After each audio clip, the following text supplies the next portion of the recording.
Hola, ¿qué tal? Buenas noches. Bienvenidos a un nuevo martes a Sin Trincheras. En el programa de hoy hablaremos de las elecciones en Colombia.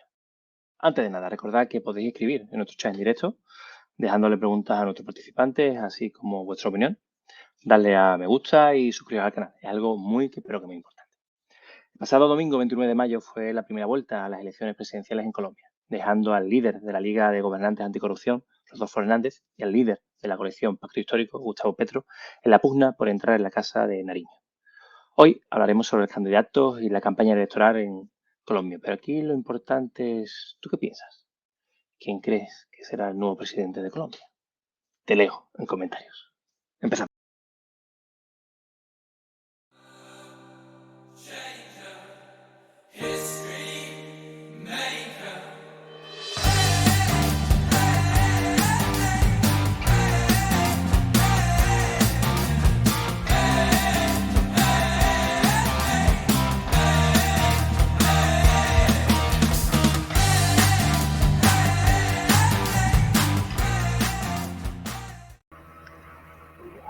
Para hablar... Uy, se está acoplando un poco tu audio, José Manuel. Para hablar de las elecciones en Colombia, esta noche contamos con José Manuel Rivas, doctor en Estado de Derecho y Gobernanza Global, profesor universitario, politólogo y jurista, doctor en Derecho, en Estado de Derecho y Gobernanza Global. Buenas noches, José Manuel. Muchas gracias por estar esta noche con nosotros. Buenas noches, muchísimas gracias por invitarme. Un placer. Me gustaría introducirte, ¿no?, con una pregunta. ¿Cómo valorarías, ¿no?, esta primera vuelta en Colombia, en las presidenciales de Colombia, y qué crees que pasará en la segunda vuelta? Las elecciones del pasado mayo son unas elecciones históricas en Colombia porque por primera vez un candidato de izquierda quedó primero, ¿no? y consiguió más de 8 millones y medio de votos, en concreto más del 40% de los votos. Y yo diría que ese sería el primer titular, ¿no? Son unas elecciones históricas y por primera vez Colombia puede tener un gobierno de izquierda. Es uno de los pocos países latinoamericanos que no ha tenido alternancia en términos de izquierda y derecha. Sin embargo, a pesar de que es una victoria histórica, es una victoria que sabe mal, deja mal sabor de boca para la izquierda en Colombia, ya que el candidato que pasó en segundo lugar es el que más le puede disputar a Petro una segunda vuelta, que es Rodolfo Hernández. Un candidato que es medianamente desconocido fuera de Colombia, incluso en Colombia no es el candidato más conocido, ha ocupado cargos sobre todo a nivel regional, en su ciudad, en su región natal, y que está ubicado ideológicamente en un plano muy ambiguo. No se sabe muy bien si es un candidato de derecha o de izquierda, ¿no? Es decir, es más bien un candidato transversal, pero con un estilo de hacer política muy característico, ¿no? Podríamos decir bastante demagógico, y que ha logrado, desde luego, dar la sorpresa en las elecciones pasadas, superando al candidato oficialista, el candidato que apostaba por la continuidad del gobierno actual, que era Fico, ¿no? Federico Gutiérrez. ¿Qué va a pasar en los próximos días, ¿no?, cuando se celebre la segunda vuelta ahora a mediados de junio? Es una incógnita. Aparentemente, si tomamos los votos de Fico y se los damos a Rodolfo Hernández, ya que Fico, justo ese el mismo día de las elecciones, pues dijo que iba a apoyar a Rodolfo, parecería que Rodolfo es el favorito. Sin embargo, a nivel electoral las cosas no son tan claras, no está tan claro para dónde van a ir los votos, tanto de Fico como de los demás candidatos en la contienda, especialmente del cuarto, de Fajardo, ya que el centro político en Colombia se dividió en términos de apoyar o a Petro o a Hernández, y sobre todo tampoco está muy claro hasta qué punto el voto de Rodolfo es un voto fiel o es un voto más bien impulsivo o emocional, ¿no? Ahí está la duda, y yo diría, me atrevería a decir que el escenario posiblemente sea un escenario disputado, donde cualquiera de los dos pueden ganar, y de hecho ya las encuestas lo están mostrando. La media de las encuestas es prácticamente un empate técnico entre ambos candidatos para segunda vuelta. De acuerdo. Muchas gracias, José Manuel. Seguimos con Isabel Lopera, investigadora social en psicología política y antropóloga del desarrollo. Actualmente el tema de investigación doctoral es la construcción de capacidades y la arquitectura institucional para la inclusión socioeconómica de los actores del conflicto armado en Colombia. Buenas noches, Isabel. Muchas gracias por estar esta noche con nosotros. Y te traslado la misma pregunta, ¿no? ¿Cómo valoras, ¿no? esta primera vuelta y qué crees que pasará en la segunda? Eugenio, muchísimas gracias por la invitación y a Senticheras por incluirnos en esta discusión. Bueno, complementando lo que dijo José Manuel, creo que hay como dos bandos perdedores. Uno son los políticos tradicionales y definitivamente el ala más moderada de centro. O sea, creo que la ciudadanía ha castigado fuertemente a la forma tradicional de hacer política, que sea histórico que los dos candidatos que pasen a la segunda vuelta no pertenezcan a los partidos tradicionales en Colombia, ni de liberales ni de conservadores, incluso un cambio radical o la partido de la U, o que no sea el centro democrático, es una novedad.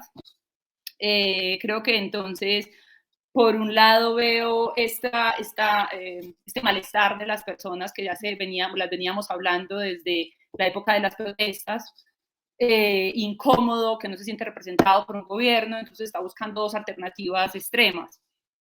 No podría decir, coincido con que no podríamos decir que sí es Petro sí es una izquierda, pero no sabemos si Rodolfo termina siendo una derecha radical. Lo cierto es que esa voz técnica en este momento que estaba representada por un Fajardo, un Humberto de la Calle, hoy no está. Incluso un Alejandro Gaviria, y vemos que las votaciones de Alejandro Gaviria y Fajardo fueron muy parecidas. O sea que ese tipo de, los intelectuales, por lo menos de centro, no lograron ese convencimiento, no lograron llegar a los jóvenes, no lograron llegarle a las comunidades afro, no les llegaron a los empresarios. Estas personas todavía tienen un discurso muy textual y no un discurso más cotidiano, más de abajo. Algo que me parece interesante es que ya no está esa relación maniqueísta de antiuribismo, uribismo o petrismo, antipetrismo, sino que vemos ya una repetición de ya no dos Colombias, sino muchas Colombias fragmentadas que están en disputa a diferentes escalas a nivel nacional y local. Entonces hay una Colombia de arriba que está en este momento buscando nuevas alianzas, pero también tenemos un movimiento local que está buscando reivindicar ese cambio, pero ese cambio racionalizado, que no sea ese cambio de tirarse al vacío, que es lo que se le critica tanto a Rodolfo. Y vemos entonces, bueno, como en esta fragmentación que se está dando un escenario que viene para la segunda vuelta, marcado por ese empate técnico, por así decirlo, pero con la dificultad que tiene es que, según ciertas investigaciones sociales, de los votantes de Petro, los votantes de Nardes no tienen un perfil psicológico muy diferente, una forma de consumir redes sociales muy diferente, entonces, donde ellos tengan que obtener nuevos votos, va a ser como un gran desafío, sobre todo en términos para Petro, va a ser un desafío más alto poder adquirir nuevos votantes que para Hernández. Así que, bueno, yo creo que sigamos con la conversación a ver qué dice Sergio y continuamos. De acuerdo. Vamos a ello. Muchas gracias, Isabel. Seguimos también con Sergio García. Buenas noches, Sergio. Sergio es politólogo, doctor en Estado de Derecho y Gobernanza Global por la Universidad de Salamanca. Sus temas de investigación son la calidad de la democracia, las instituciones informales y la corrupción. Tiene experiencia profesional en Colombia, Ecuador y España. Buenas noches, Sergio. Muchas gracias por estar con nosotros.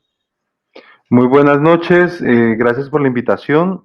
Saludos a Eugenio, José Manuel, a Isabel. ¿Qué podemos decir de los resultados de las elecciones presidenciales en Colombia, de la primera vuelta? A mí me gustaría mencionar que desde la década de los 90 del siglo pasado, toda América Latina ha tenido un proceso de crisis de los partidos tradicionales como vehículos de representación y que la gran mayoría de los sistemas políticos y de los sistemas de partidos de la región dieron paso a liderazgos de orden más personalista, en algunos casos populista, y los partidos tradicionales se vinieron abajo. Que en el caso colombiano, esto pareció tener una contención con la Constitución de 1991, que deliberadamente abrió el espacio político y partidista a otros actores y que hacia finales de siglo tuvo la irrupción de una figura política importantísima que es la de Álvaro Uribe Vélez, que lo que hace es presentarse en términos de una estrategia populista tradicional, pero planteada no en términos de izquierda o derecha, sino en términos de conflicto armado, de mano dura frente a las guerrillas o mano dura a las guerrillas y versus las guerrillas. Y creo que la popularidad de Uribe ha hecho que en los últimos años y el conflicto, y la existencia del conflicto armado, esa discusión sobre la crisis de representación en Colombia esté aplazada. Se había aplazado por la Constitución del 91, se había aplazado por la figura de Álvaro Uribe Vélez, y que ahorita con el declive de la popularidad de Álvaro Uribe Vélez, por causa de, entre otras cosas, sus líos legales y, entre otras cosas, la mala gestión del presidente Duque, que proviene del uribismo, ha hecho que en estas elecciones nos encontremos de cara con esa crisis de representación que ya vieron varios países de la región y que en el caso colombiano, ya con el conflicto armado, sin ser el tema más importante del debate, debido a los acuerdos de paz, y ya con un Uribe caído en popularidad, nos da paso a un sistema partidista y a una elección presidencial, a un sistema político y una elección presidencial mucho más cercana a lo que el resto de países de la región vivieron con la crisis de los partidos tradicionales. Esto ha hecho que lleguen dos liderazgos, el de Gustavo Petro y el de Rodolfo Hernández, muy parecidos en algunas cosas, pero que pueden en general ser caracterizados como liderazgos populistas en algunas cosas. No necesariamente el de Petro, pero sí el de Hernández con seguridad. Muchas gracias, Sergio. El debate a los tres. Y bueno, me gustaría empezar, ¿no?, por la participación, ¿no?, en las elecciones, la primera vuelta de las elecciones presidenciales, ¿no? Han sido de un 54,28%, ha aumentado un 0,8% respecto de las anteriores, ¿no? ¿Cómo valorarías, ¿no?, y esta baja participación, ¿no? Podemos decir que ha sido baja participación, ¿no?, en las presidenciales. ¿Hay un descontento de la ciudadanía con la política o cuál crees que es la causa? Vamos a empezar por José Manuel. Bueno, realmente, aunque desde España viésemos el porcentaje bajo, para Colombia es un porcentaje alto de participación. De hecho, fíjense que la participación es la más alta desde 1974. Es la participación más alta en unas elecciones presidenciales, porque en Colombia los ciudadanos participan poco electoralmente, ya que, primero, aunque el censo es automático, ¿no?, hay algunas cuestiones a veces administrativas de cambiarse de residencia, etcétera, ¿no? Y además porque el voto no es obligatorio, ¿no?, que es lo que explica sobre todo por qué hay países donde se participa más que en otros. El caso, por ejemplo, de Chile. En Chile había un porcentaje muy alto de participación porque el censo era voluntario y el voto obligatorio, pero cuando se cambió y se puso como Colombia también tiene los mismos porcentajes. Es una tendencia muy parecida, no solo ya en América Latina, sino incluso en Estados Unidos, ¿no? Es verdad que en Europa estamos acostumbrados a cifras más altas de participación, pero esto es un dato malo, ¿no?, y lo conecto también con la pregunta anterior para Gustavo Petro, ¿no? Es un dato malo ya que parte de los votos que puede conseguir en segunda vuelta vienen de la abstención y ya ha habido una participación muy fuerte en primera vuelta, ¿no? Es decir, que sacar votos de la abstención se vuelve muy complejo y muy difícil. Sí, es verdad. Esto es histórico, realmente, tanto histórico la votación que ha tenido un candidato de izquierda como la participación que han tenido, que de hecho el gran reto para Petro es ahora dónde conseguirse ese 1,5 millones de votos que le quedan faltando, y él ha salido justificando que la gente le dio pereza, que no votó, pero que todavía se puede, y yo veo más que están haciendo campaña de convence a uno, como si fuera una red, una pirámide, convence a alguien más y voy a votar con ella. Y eso coincido en que lo veo complejo. Mi pregunta para ustedes, que politólogos, compañeros, ¿ustedes creen que 1 más 1 es 2? O sea, que en este caso se van a sumar las votaciones de Fico y las de Hernández. Con respecto a lo de la participación, ya lo dijeron José e Isabel, ha sido una de las más altas en elecciones presidenciales. Yo creo que de hecho, en términos estratégicos, una de las posibilidades con las cuales el Petro podría ganar no es tanto que que participe más gente, sino que de hecho participe menos gente, lo cual puede hacer que la cantidad de votos que él tiene, que son más seguros, es un votante más seguro que el de Hernández y que la transición de Federico Gutiérrez a Hernández termine siendo un porcentaje mayor. En términos de la pregunta que es Isabel, de qué tanto se trasladan los votos de la primera vuelta hacia la segunda, uno de los sondeos hechos por la encuesta de Guarumo para El Tiempo dice que alrededor de 2/3 partes de los votos de Federico Gutiérrez van para Hernández, un 23% van en blanco y, y un 6%, no, y un 1% van para Petro. O sea, 2/3 partes de la votación de Federico Gutiérrez va para Hernández, porque Federico Gutiérrez es el candidato del uribismo. El uribismo se plantea políticamente en oposición al fantasma del comunismo, al fantasma del castrochavismo, que está representado por Gustavo Petro, que es un candidato que proviene de una organización guerrillera, si bien él no tuvo el tipo de vínculo que uno se imagina cuando hablan de pasado guerrillero. Entonces, esta oposición entre uribismo y comunismo, como su rival y como su enemigo, la guerrilla, el comunismo, tiene la encarnación de Gustavo Petro y por eso se entiende que la mayoría de votos de Federico Gutiérrez van para Hernández, que es el candidato opuesto a Petro. Los votos de Fajardo se plantean más en términos de mitad y mitad. El 35% de los votos de Fajardo van para Petro, el 33% van para Fico y un 25% dice que se queda votando en blanco. Y los votos de los otros dos candidatos, que son ya menores, Rodríguez y Enrique Gómez, van para Hernández. Entonces, en ese sentido, sí ha habido un traslado de votos para Rodolfo Hernández, pero no el suficiente para darle en este momento muchas más posibilidades de las que uno creería. No ha sido una suma 1+1, sino que ha sido 1 más 0.6, más 0.7. No se ha ido la totalidad de los otros votos que tendrían que irse, sino una parte nada más. Pero con José Manuel, ¿cómo hace el traspaso, no? Le estaba preguntando Isabel. Vale. Bueno, coincido mucho con lo que dice Sergio, ¿no? Realmente ambos candidatos tienen una segunda vuelta difícil en términos de campaña, ya que el resultado no le favorece en términos del diseño de la campaña que habían planteado. La campaña de los dos era una campaña de cambio y los dos representan el mismo espacio de cambio. Y ahora, claro, ya no tienen un rival tan claro como era Fico. Fico era un rival más cómodo porque representaba al gobierno y ahora se tienen que enfrentar dos candidatos que tienen la misma bandera, la bandera del cambio. Incluso tienen algunas propuestas parecidas. De hecho, Rodolfo había dicho hace unos pocos meses que si pasaba Petro y Fico a segunda vuelta iba a apoyar a Petro.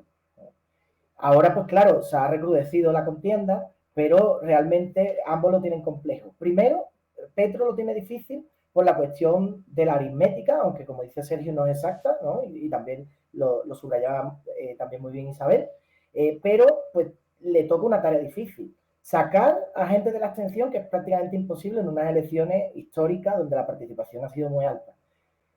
Más bien yo diría que, como dice Sergio, le favorecería la abstención de aquellos que votaron a Fico, ¿no? Incluso aquellos de centro que en vez de votar a Hernández se abstuvieran. Y también me parece que el voto a Rodolfo puede ser interesante también disputarlo, ya que es un voto muy emocional, un voto a un candidato relativamente nuevo y que no tiene tanta fidelidad como el voto de Petro. Es decir, disputarle los propios votantes, porque igual compartían ese espacio de cambio.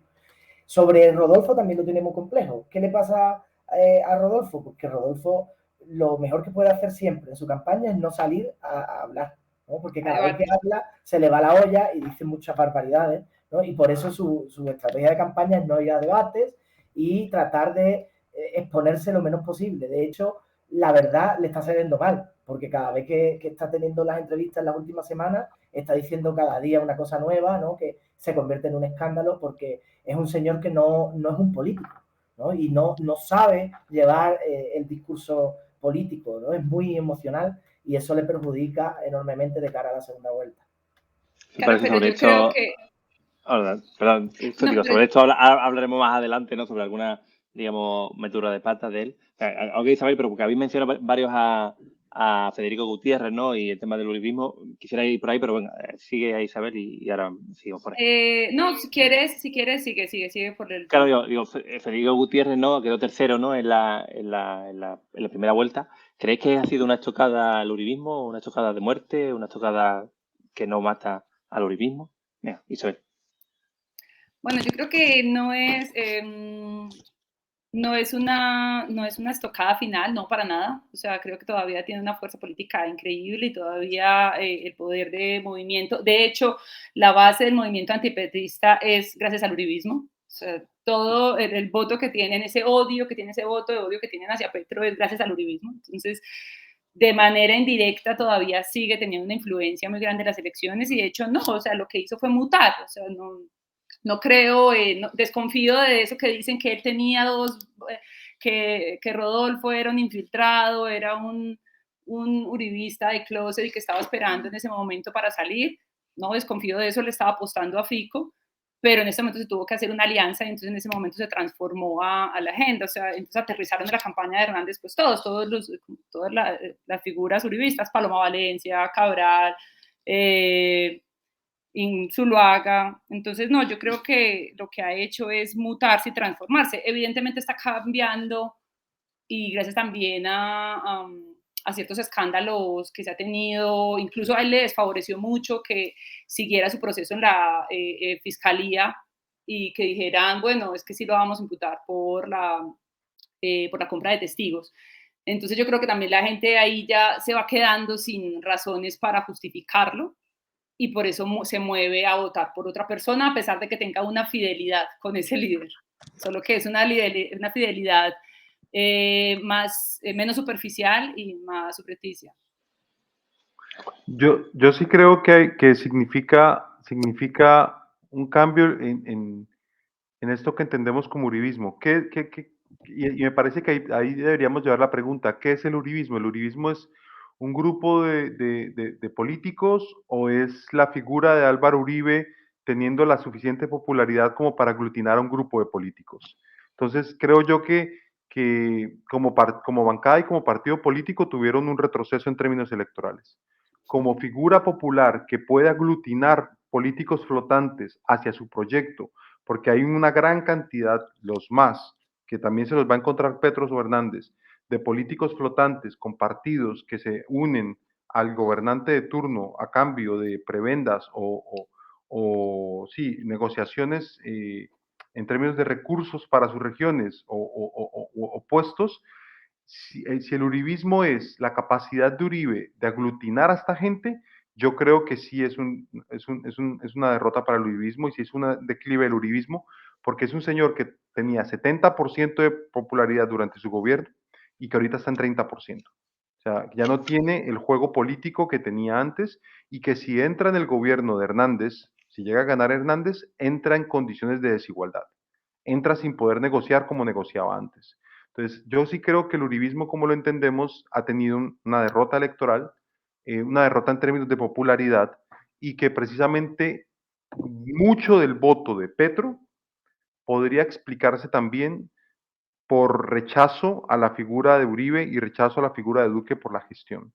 De hecho, yo creo que un candidato de izquierda sin tanta resistencia como la de Petro hubiera ganado y estaría con más posibilidades de ganar en la elección actual que Petro. Pero eso es una cosa más, es una idea suelta que tengo, no tengo cómo justificarlo, pero Petro tiene un alto nivel de rechazo y creo que un candidato con menos nivel de rechazo habría capitalizado mucho más fácil la mala gestión del uribismo en estos 4 años de Duque.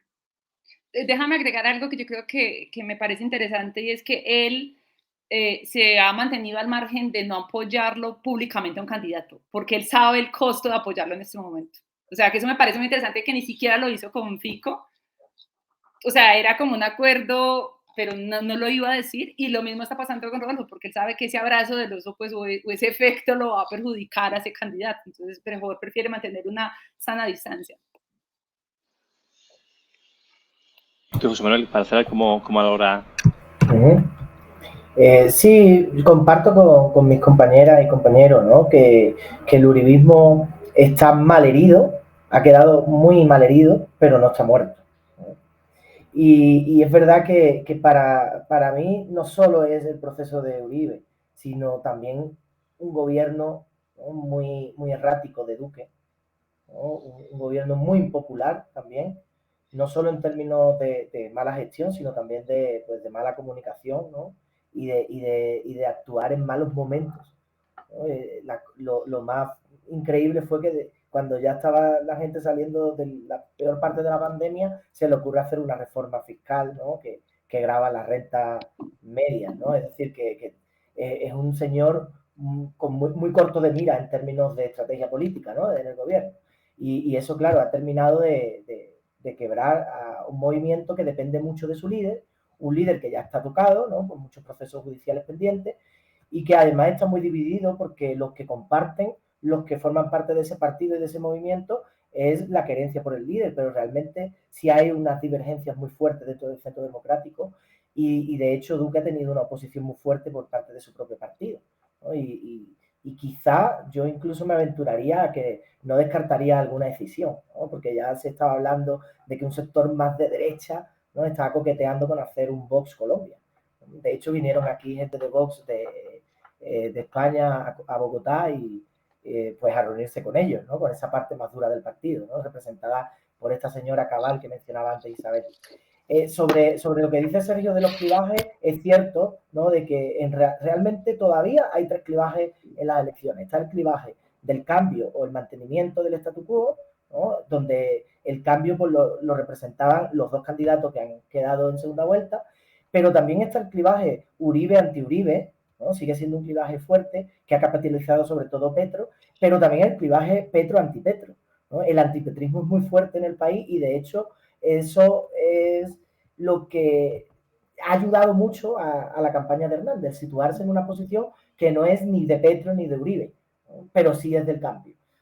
La posición en la que jugaba en el terreno de juego le favoreció mucho, a pesar de sus torpezas oratorias, ¿no?, y de que tampoco tuvo tanto protagonismo en la campaña, no salían los debates, no participó en las consultas y sin embargo esa posición simplemente de estar en el lugar correcto, ¿no?, en términos contextuales en estas elecciones, pues le ha llevado, ¿no?, junto también con un estilo muy particular a disputar la segunda vuelta.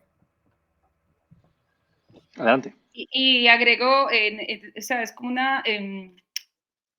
una suerte de estar en el espacio-tiempo, o sea, porque no solamente estar en este momento, sino ahora, después de lo que pasó, por eso agrego lo que decía, que yo estaba comentando al comienzo, de que yo siento que hay un castigo que se le está haciendo a estos políticos tradicionales y porque está ese malestar, esa efervescencia de que nos molesta la forma de hacer política, que nos hemos sentido engañados, que traicionados, que yo he escuchado incluso personas que se arrepienten de lo de Duque. Bueno, si algún momento pues tuvo, si algún momento hubo duquismo, pero bueno, personas que se arrepintieron de esto.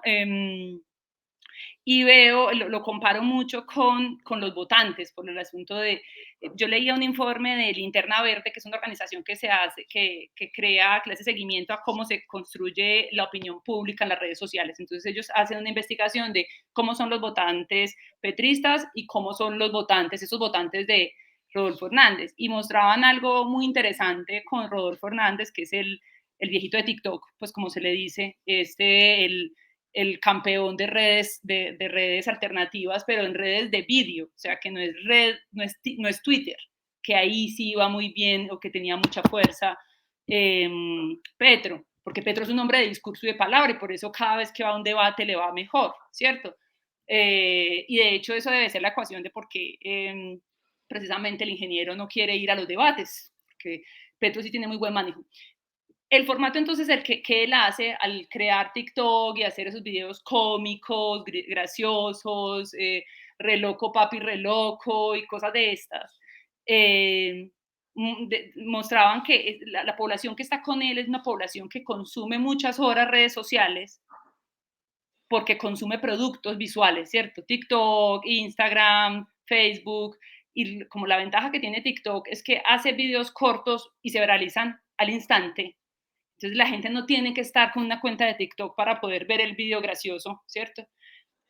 Este señor, pues lo que hizo, lo que logró con esto es que él se mimifica, o sea, es decir, él se vuelve también como un personaje, él crea un performance de un personaje gracioso. Entonces él no le habla a una ciudadanía de un discurso serio, que es el centro que está siendo castigado, este Gaviria, que hace un discurso, que se le nota el guión detrás, de fondo. No, este señor se muestra fresco a pesar de su edad. Entonces, los votantes de él, muchos, o sea, una gran parte de esos votantes, como decía el informe, pues ellos están en internet consumiendo productos y uno de esos productos es Hernández. Entonces esa gente no es vota, o sea, esa gente, esa política, pero le parece graciosa. Entonces en esa comunidad del espectáculo, él es un espectáculo por sí mismo. Entonces eso es lo que parece divertido y por eso yo creo que lo asocian tanto con el efecto Trump, pues que tiene. A eso quería ir, bueno, ya que lo has introducido, ¿no? El paralelismo que hace, ¿no? Entre Rodolfo Hernández y el trumpismo, ¿no? ¿Creéis que, ¿no? Que también están pasando en Colombia, ¿no? Que el tema de las redes sociales, el tema de los vídeos virales, lo que está diciendo, ¿no? Que al final el programa electoral no cuenta tanto, ¿no? Como tal lo de hacer los memes, ¿no? Como ha dicho, memificación del político, Sí. ¿no? Sí, se mimifica. Exactamente. ¿Qué piensas, Sergio? Sobre qué tipo de gobernante es Rodolfo Hernández o qué tipo de candidato es, cómo sería gobernante, yo me siento incómodo con calificarlo en este momento o con meterlo en algún lugar u otro. Creo que es una caja vacía con todos los riesgos y peligros que eso implica. O sea, creo que es más un liderazgo populista de esos de libro, en el cual conectas con la población en términos coloquiales, señalas un enemigo interno que son todos esos que roban y todos los que en el Estado están malgastando y presenta soluciones muy simples a problemas que son complejos. Entonces, es un señor que conecta en términos emocionales porque sabe hablarle a la gran mayoría de la población en ausencia de partidos y de vehículos de representación. Es un señor que la gente dice, bueno, este señor me hace sentir que va a regañar a los que tiene que regañar. Entonces, es más o menos el estilo que vende. ¿Qué tipo de liderazgo es? No sé, o sea, porque es rico y porque es mal hablado, uno podría pensar que es Jesús Gil y Gil, que es Trump, que podría ser Berlusconi, que podría ser cualquiera de ese tipo de señores, pero yo no me atrevo a decir que el contenido de sus propuestas lo lleven en un lugar o en otro. Yo no sé ni siquiera qué va a ser como gobernante. Es una caja vacía, muy limitada en términos de discurso. Como dice José Manuel, ese señor habla y pierde votos, porque cuando habla pierde votos. Es muy limitado en términos de discurso y ya tendría que estar más arriba de Petro en términos de las encuestas, creería yo. Yo creo que, y la tendencia es hacia abajo. Entonces yo creo que es un señor muy difícil de caracterizar en este momento. Quería terminar algo. Incluso hay muchas de las propuestas que él hace el día después de la primera vuelta, lanza propuestas de legalización de la marihuana, de defensa Sí. del aborto, de defensa del matrimonio del mismo sexo. En la primera vuelta dijo que estaba de acuerdo con Petro en varias cosas, que votaría por Petro en segunda vuelta. O sea, no es tan claro por dónde el populismo de él va a agarrar o hacia dónde va a agarrar. Creo que le tocó agarrar más hacia centro de derecha porque Petro está allí, en el otro lado, pero no sé muy bien cuál es la convicción del señor ni por dónde agarra.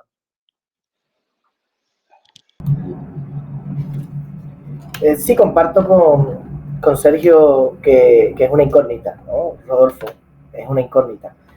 Es verdad que tiene elementos que nos suenan, ¿no? De otros países. Esos líderes que ha mencionado Eugenio, que ha mencionado Sergio, ¿no? Pero se me ocurre también en Ecuador Bucaram, ¿no? Así que es una persona chistosa, ¿no? Pero pues, loca, ¿no? Entre comillas. O incluso también por la cuestión de que va a ser un presidente sin partido que cree que tiene todo el poder desde el Ejecutivo para tomar decisiones por lo que él expresa, ¿no? Cuando dice que va a hacer cosas, es como si le hiciera él, como si el Congreso no existiera. De hecho, esta semana tuvo una intervención como despreciando al Congreso, ¿no? Me recuerda también lamentablemente a Bukele, ¿no? Y eso sí es un escenario peligroso, ¿no? Sí, Que, okay. que ignora al Congreso y que se alíe con actores que no sean el legislativo y realmente si se alía con sectores juridistas puede tener fuertes aliados en el Estado porque prácticamente todas las instituciones de control están cooptadas, ¿no? Entonces, a mí sí, a pesar de que tiene propuestas contradictorias, como dice Sergio, y dijo que estaba a favor del aborto y de cosas progresistas, pues a mí sí me genera mucha incertidumbre, ¿no? En un sentido incluso negativo, ¿no? En términos de la estabilidad democrática del país, sobre todo por el desprecio que tiene hacia las instituciones de control y especialmente hacia el Congreso, ¿no? Ese discurso sí me parece complejo. De hecho, es contradictorio en todo y esta semana salió un vídeo y también lo pusieron por la radio de cómo estaba copiando el discurso de Andrés Manuel López Obrador en México, ¿no? Prácticamente calcado, tomando extractos exactos del discurso de Andrés Manuel López Obrador, incluso diciendo que lo admiraba, ¿no? Es decir, en una posición muy ambigua, ¿no? que quizá pues no es lo más inteligente en una campaña donde en una segunda vuelta tiene que rescatar el voto sobre todo del uribismo, que es de derecha, ¿no? Entonces, no sé yo hasta qué punto eso le está saliendo bien o le va a salir bien, pero comparto en que es una incógnita completa, ¿no? Este señor. ¿Quieres agregar algo más, Isabel? Sí, yo creo que el voto, Rodolfo realmente es muy volátil, o sea, él es de no al fracking, sí al fracking, no a los derechos, sí a los derechos, la mujer en la cocina, pero no, yo estaba hablando de mi mujer y luego no, pero es que las mujeres, entonces rectifica constantemente, porque sí, tenemos que, no tiene una habilidad discursiva. Votó, por ejemplo, no al plebiscito para la paz, pero dice que sí lo va a apoyar la implementación. En un momento dijo que en las próximas negociaciones con el ELN él iba a hacer un anexo al acuerdo final con las FARC. O sea, de ese nivel, a ese nivel respeta un diálogo de paz, que simplemente pues hacer un anexo, una modificación. Entonces, sí, es un hombre impredecible y hay algo que sí es lo más incoherente para mí y es la investigación que está en este momento en curso, porque su bandera es la Liga de la Corrupción, se supone que es la lead de la anticorrupción y que en este momento tenga un proceso abierto en fiscalía por corrupción, pues ya nos está dando cuenta del talante de líder que es, o sea, sí podríamos desconfiar de lo que nos diga, si lo critican y en un momento le ponen un límite y las únicas expresiones que tiene es decir, yo con esta ley ¿cierto? Como se refirió a las leyes, que no quiero pues que salga esto público y que las únicas expresiones que tiene es referirse a las mujeres como de prostitutas para arriba y todos los contrincantes o toda persona que lo critica es un ladrón, ¿cierto? O sea, que criminaliza toda la crítica, persigue a la prensa y demás, pues sí podemos dar un diagnóstico de lo que podría pasar. Sí, habéis mencionado, ¿no?, varios del tema de las diferentes declaraciones, ¿no?, un poquito más controvertidas de Rodolfo. Quiero pararme, ¿no?, sobre el tema este de mujer, ¿no?, que hablaba de la mujer que tenía que estar en la casa, no en el gobierno. Quería ir más allá, ¿no?, y preguntaros, ¿creéis que, porque de los cuatro, ¿no?, de los cuatro candidatos más votados, ninguno son mujeres, ¿no? No creo que ninguna se ha presentado para la presidencia de Colombia. ¿Creéis que existe el machismo, que está muy presente el machismo en la política colombiana? ¿Lo que expresa Rodolfo es algo que se comenta o solamente en petit comité? Sergio, adelante. Pues en los últimos años, en los últimos 15, 20 años hemos tenido una serie de avances en términos de reconocimiento de cuestiones de género, de cuestiones en términos sociales de todo tipo y en particular de cuestiones de género, pero yo siento que la mayoría de la población latinoamericana todavía no avanza hacia el reconocimiento de esta serie de cuestiones y que todavía sigue siendo predominante posturas machistas, posturas racistas, posturas desconocedoras de los derechos y de la necesidad de proteger ciertas minorías, por ejemplo. Entonces, yo sí siento que un candidato en América Latina no, no necesariamente está exento del machismo presente y no solo del machismo, sino de otro tipo de conductas en las que no ha habido el avance en términos sociológicos en términos de toda la población como esperaríamos que lo hubiera. Quiero notar que a Rodolfo Hernández lo votaron mucho más las mujeres que a otros candidatos en la primera vuelta, pero las declaraciones recientes y cada vez que sale a hablar, como dice José, y lo que ha dicho sobre las mujeres, como lo mencionas tú, ha hecho que ahorita sea más factible que una mujer vote por Petro que Hernández. Yo sí creo que hay un castigo, ahí hay un castigo en términos del votante a las declaraciones que hizo, pero, pero es difícil pensar que el machismo no está presente aún en muchos sectores de la sociedad. Adelante, José Manuel. Sí, comparto que el machismo está muy presente en las sociedades latinoamericanas, ¿no? Y en particular en Colombia, y desde luego en el ámbito político, pues, es muy evidente a veces, ¿no? Con declaraciones de algunos políticos, más allá de las declaraciones de Rodolfo Hernández. Pero también es cierto que aunque todos los candidatos eran hombres, las dos fórmulas vicepresidenciales de los dos candidatos que pasaron a segunda vuelta son mujeres y además afrodescendientes, ¿no? Es decir, que desde el punto de vista simbólico es interesante. De hecho, también el candidato de vicepresidente de Fajardo también era un señor, pero afrodescendiente, lo cual es una novedad también en términos simbólicos, ¿no? A nivel electoral en Colombia, que juegue ese papel la población afrodescendiente y también las mujeres. De hecho, en las consultas, durante las elecciones parlamentarias que se hicieron las consultas, la gran novedad en ese momento fue la fórmula de Petro, de Francia Márquez, ¿no? Que consiguió una votación altísima en la consulta y que es responsable también del éxito electoral que ha tenido la candidatura del Pacto Histórico, no solo Petro, sino también Francia, que sobre todo acogió a sectores más, podríamos decir, más a la izquierda, ¿no?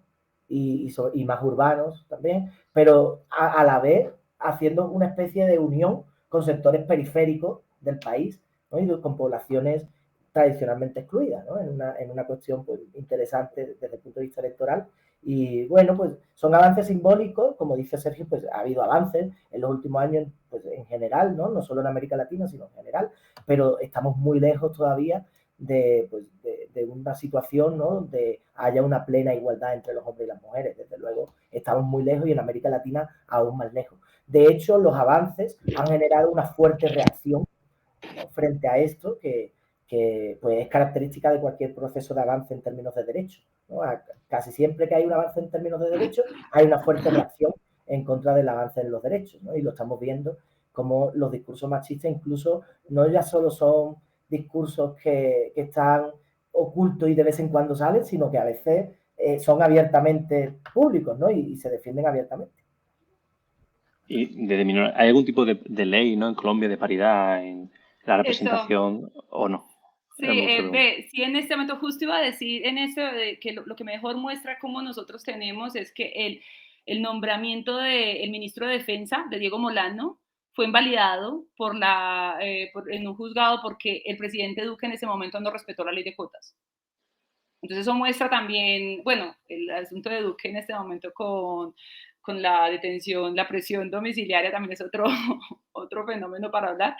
Pero sí, definitivamente eso no está, o sea, todavía son luchas, no hay esa igualdad sustantiva, definitivamente no. Y un fenómeno que hubo, ese efecto Francia Márquez que tuvo Petro, también fue es uno de los mejores casos, lastimosamente, para entender lo de las violencias políticas, porque lo que recibió esa mujer en el momento cuando sacó en la consulta la mayor votación y luego fue elegida como la fórmula presidencial, o sea, de todo tipo, o sea, salió una sociedad clasista, racista, xenófoba, porofóbica, a cuestionarla, a invalidarla, a decirle, a escudriñar su vida, a decir que era una persona pobre, que todavía recibía beneficios del Estado, incluso personas hablando de ella como un orangután, que cómo vamos a tener un orangután en la política, o sea, refiriéndose al aspecto físico, o sea, con unos vejámenes y un tipo de expresiones que muestra también eso rancio de la cultura colombiana que todavía no soporta ver una mujer pobre negra, o sea, con afro, de abajo, de a pie, que hizo un crédito, pues verlo representado en posición alto político. Me gustaría seguir, bueno, Si os parece, la semana pasada hicimos un programa sobre la violencia en América Latina, ¿no? Hablamos de países, ¿no? Colombia, México. ¿Creéis que la violencia está presente en este proceso electoral? ¿Creéis que no se ve de forma tan explícita? Adelante, Sergio. Sí, la violencia siempre está presente en Colombia, ya sea a nivel de crimen organizado, ya sea a nivel de violencia política.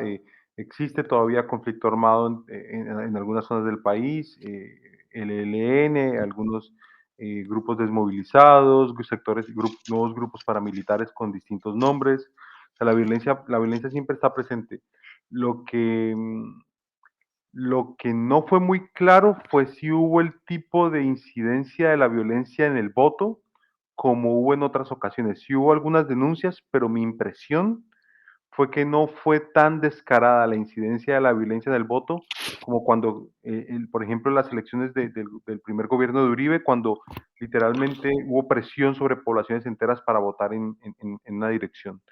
Em, Aparte de esto, hay un telón de fondo sumamente dramático. El asesinato de líderes sociales y ambientales sigue estando presente en el país. Han sido centenares de líderes sociales asesinados desde el acuerdo de paz, por lo si no ya estamos hablando de miles.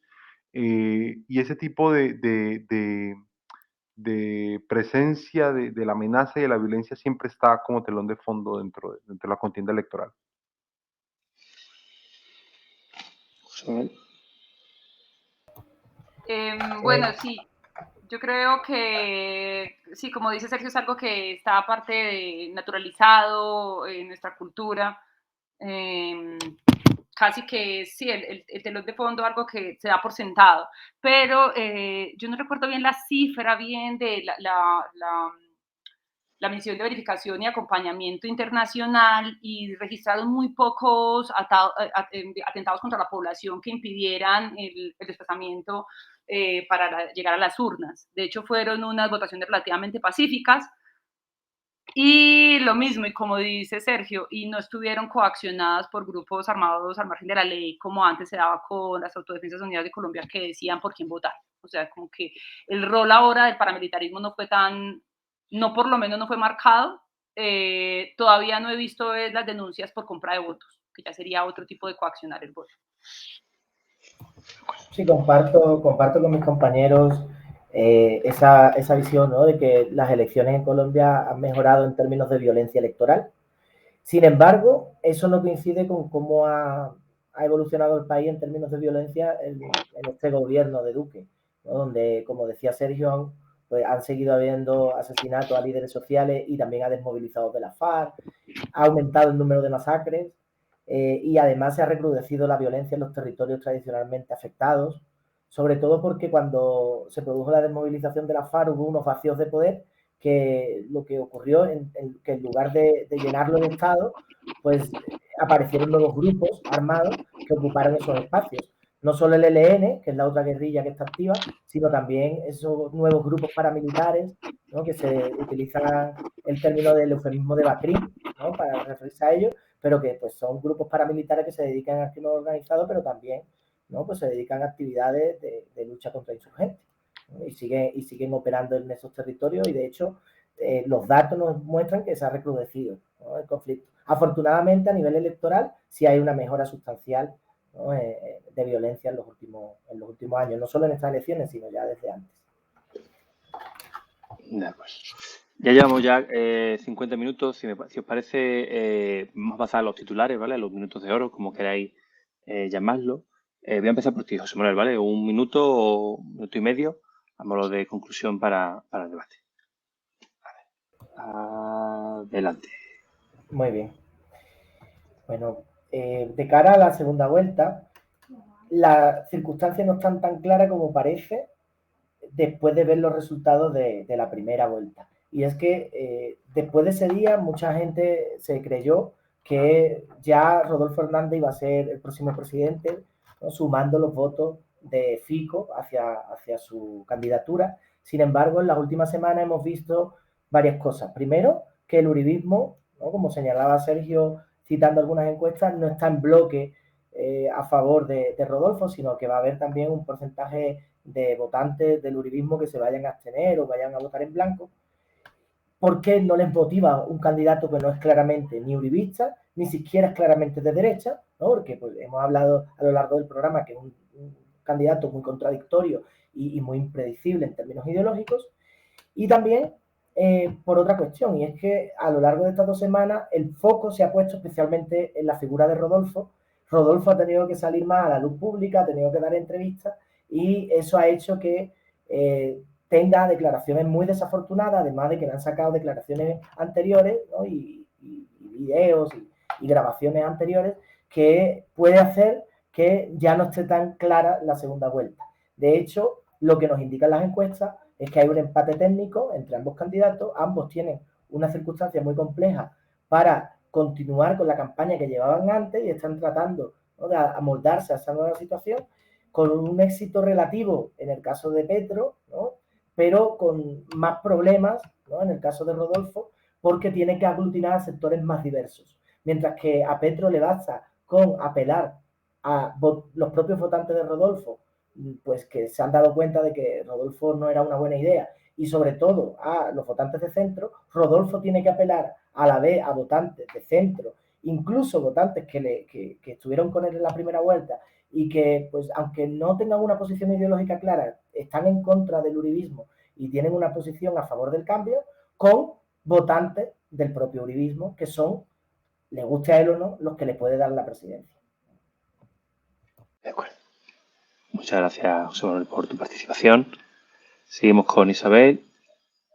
Adelante, Isabel. Bueno, creo que sí, que esta segunda vuelta va a estar marcada por un esfuerzo de los candidatos por la moderación en los dos casos. Tanto el ingeniero Rodolfo Hernández tendrá que bajarle el nivel si quiere conquistar nueva audiencia o si quiere conquistar el que tiene, el que ha dudado y no ha todavía votado por él o no lo ve como una opción, tiene que mostrarse mucho más de centro definitivamente, más empoderado con las luchas que se llevan haciendo de feminismo, de igualdad, de inclusión. Y por el lado de Petro, definitivamente también tiene una moderación. Vemos que ya no está tan relacionado con esta dicotomía que se le veía, o este sello que tenía de castrochavismo. Creo que él necesita en este momento, ya que se volvió el candidato del establecimiento, pues mostrar ese cambio del establecimiento, esa renovación, pero esa renovación confiada, con datos, consensuada, construida, que le permita tener una voz de inclusión y no alejarlo de esa figura totalitaria o radical que la gente tema que llegue al poder, y más cuando tiene mayoría en el Senado. Creo que va a ser un fenómeno muy interesante y en cualquiera de los dos candidatos que llegue a ganar será de sorpresa para el país en un otro resultado. De acuerdo. Muchas gracias, Isabel, también por tu participación. Y acabamos con Sergio. Adelante, Sergio.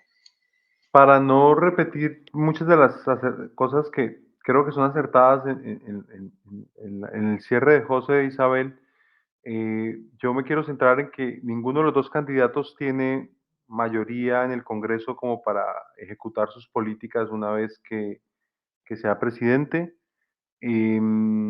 Eso abre al menos la posibilidad de, de algún intento de agrandamiento en términos de poderes del Ejecutivo, pero lo veo difícil en el caso de Petro, porque no tiene el apoyo de las Fuerzas Armadas, que son históricamente contrarias a su trayectoria. En el caso de Hernández es más factible, la comparación con Bukele es miedosa en ese sentido. Y la intencionalidad de él de gobernar a través de decretos una vez de decretos de conmoción interior y de decretos de estados especiales como para gobernar directamente desde el Ejecutivo. Em, la otra alternativa que tienen es comenzar a plantearse acuerdos con partidos y con políticos que suelen flotar siempre en términos ideológicos hacia el mejor postor y que van a exigir que el juego de la política siga teniendo las mismas características que siempre ha tenido y que les ha sido rentables a ellos. Por lo que nos encontramos con un escenario en el que o los dos candidatos rompen con la institucionalidad colombiana para poder realizar sus políticas en términos drásticos, o nos vamos a encontrar con un gobierno similar a los anteriores en términos de políticas públicas, no eh, nada muy de ruptura. Y creo que eso va a ser interesante ver qué pasa con la inconformidad de la población en términos sociales y económicos una vez que alguno de estos gobiernos lleguen y que em, tengan la oportunidad de ver si se puede responder a esos intereses y a esa inconformidad de la población.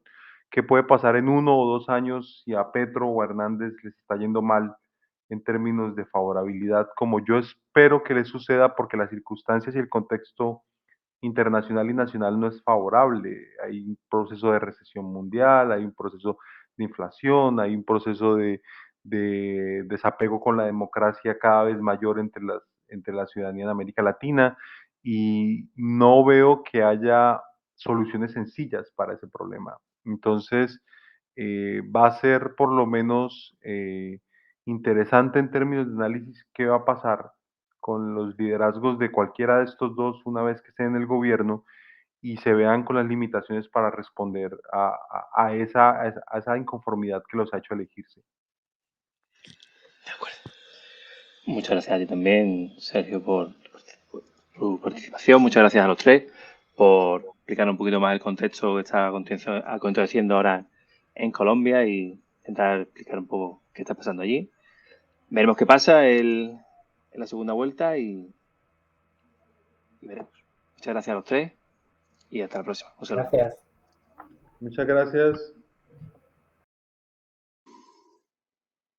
Bueno, lo dejamos aquí. Veremos quién llega los colombianos a Casa Nariño el próximo 19 de junio. Muchas gracias por seguirnos hasta el final. Que bien comentarios, qué os ha parecido el debate y qué posibilidades tienen los candidatos a la presidencia de Colombia. Seguidnos en redes sociales donde subimos contenido a diario y proponernos temas nuevos a debate que trataremos en el futuro. Escribidnos y lo tendremos en cuenta. Y así el próximo martes 14 de junio a las 10 de la noche hablaremos sobre las elecciones en Andalucía con representantes de las diferentes juventudes de los diferentes partidos. Os esperamos. Salud y hasta el próximo programa.